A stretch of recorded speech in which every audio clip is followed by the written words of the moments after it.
इस बार की UPSC topper है और हमारे साथ मौजूद है। सबसे पहले तो बधाई इशिता, लेकिन मुझे ये बताइए कि आप क्या सिंक इन हो पाया है अभी तक कि आप टॉप कर चुकी हैं?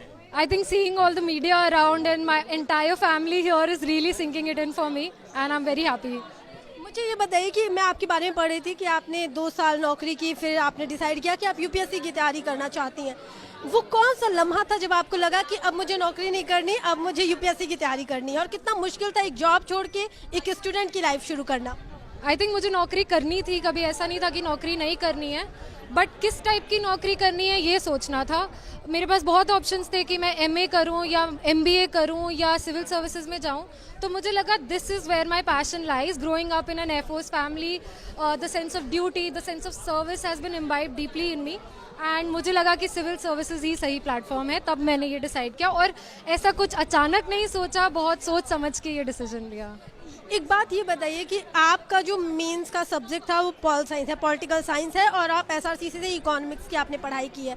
क्या आपने कोचिंग ली या फिर और आपने 2 अटैम्प्ट जो है इसमें आप नहीं निकाल पाई हैं और ये तीसरा अटैम्प्ट था जिसमें आप टॉप कर गई हैं? तो ये क्या आपका हमेशा से मेंस का सब्जेक्ट था या आपने आगे जा करके चेंज किया? और कैसे आपने चुना कि आपका मेंस में पॉल साइंस होना चाहिए? पॉल साइंस मेरा इलेक्टिव था कॉलेज के दौरान, तो मुझे थोड़ा सा एक्सपोजर था, मुझे आइडिया था, and I felt that political science is a subject where I can express myself the most. International relations is a very contemporary subject, and this is when I felt that this would be the right choice for me. I played on my strengths and in a very calculated way. I felt that this would work better for me than economics. ये आमतौर पे ये धारणा होती है, लोग सोचते हैं कि घंटों घंटों यूपीएससी की तैयारी करने वाले पढ़ते हैं, स्टडी टेबल छोड़ के नहीं उठते। आप कितने घंटे पढ़ती थी और आपका किस तरह का शेड्यूल होता था? आई थिंक घंटों घंटों तो पढ़ना पड़ता है, बट थोड़ा उसको सस्टेनेबल बना ले तो बहुत ज़रूरी है. If you can find the right balance. So for me that right balance was around 40 to 45 hours a week. तो रफली 8-9 घंटे हर रोज़ पढ़ लें. आप सोशल मीडिया पे थी, लेकिन लोग कहते हैं कि सोशल मीडिया डिस्ट्रैक्शन है, और यूपीएससी की तैयारी करने वालों को खासकर मैंने ये बात कहते सुना है कि सोशल मीडिया से थोड़ा दूरी बना के रहते हैं। आप कैसे एक्टिव थी या नहीं एक्टिव थी? मतलब मेरे सोशल मीडिया अकाउंट्स थे, बट नेचुरली थोड़ा सा कम हो जाता है. But I kept my accounts to interact with my friends, to know updates about my friends, because I didn't want to be aloof in this journey.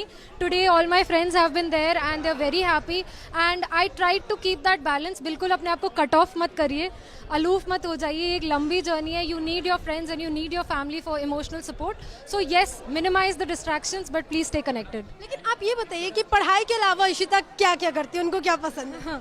I think I have been an active sports person. मैंने national level पे football खेला है, Subroto cup खेला था. पहली बार वो हुआ था लड़कियों के लिए 2012 में, तो I was the captain of my team in Subroto cup.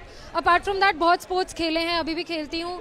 मेरी मम्मी की दिलचस्पी थी और मेरी नानी की दिलचस्पी थी मधुबनी पेंटिंग में, तो उनसे मैंने मधुबनी पेंटिंग भी सीखी है. इंटरव्यू में बताइए कि कौन सा ऐसा सवाल है जो आपके जहन में रह गया, बड़ा इंटरेस्टिंग लगा, या आपको लगा कि ये इंटरेस्टिंग था या मुश्किल था, ऐसा कोई सवाल? सारे सवाल बहुत कॉन्वर्सेशनल थे. जैसे कि मैंने बताया, उन्होंने बहुत इंटरेस्टिंग पूछा कि आप स्पोर्ट्स की नॉलेज को एडमिनिस्ट्रेशन में कैसे यूज़ करेंगी, तो मुझे सवाल बहुत अच्छा लगा था वहाँ पे.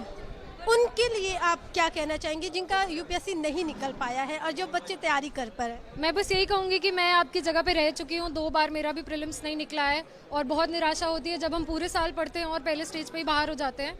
बट अपनी गलतियों को एनालाइज करिए. अगर आप में स्टैमिना है एक और अटैम्प्ट का, तो प्लीज़ अपनी गलतियों को एनालाइज करके अच्छे से पढ़ाई करके ही अगला अटैम्प्ट दें.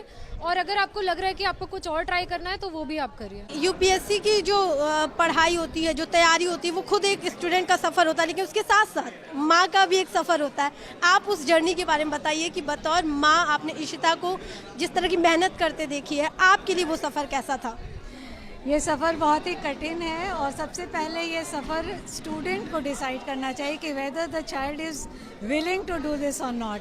क्योंकि ये छोटी मोटी एग्ज़ाम नहीं है, it's a year long exam, और इसके साथ फिज़िकल मेंटल सब कुछ आपको स्ट्रांग रहना पड़ेगा. खुद को ही सपोर्ट करना होगा, तभी ये सक्सेसफुल हो सकता है. बतौर मदर आप किस तरह का सपोर्ट इशिता को दे पाती थी या देने की कोशिश करती थी एक पेरेंट के तौर पर?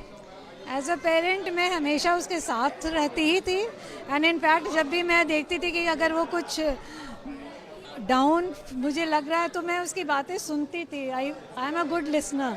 तो मैं बहुत उसकी बातें सुनती थी. वो जितनी भी अपनी प्रॉब्लम्स है शेयर करती थी, एंड मैं भी कहीं ना कहीं ट्राई करती थी, मैं पूछती थी क्या बात है, अगर आपको कोई प्रॉब्लम हो रही है। I also read a lot, और पढ़कर we use to discuss the things, and then बस एक ही चीज़ था कि मुझे लगता था मुझे उसके साथ रहना है, I have to help her out.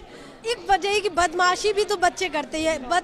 Ishita किस तरह की बच्ची थी? बदमाश थी या बड़ी सिंसियर बच्ची थी? नहीं, नॉटी थी, ऐसी बदमाश तो मैं नहीं कहूँगी, but she was naughty and sincere बहुत थी। अगर वो खेलती भी थी तो बहुत बहुत खेलती थी, एंड शी इज़ अ कीन स्पोर्ट्स पर्सन। पेंटिंग भी करती है, पढ़ती भी है।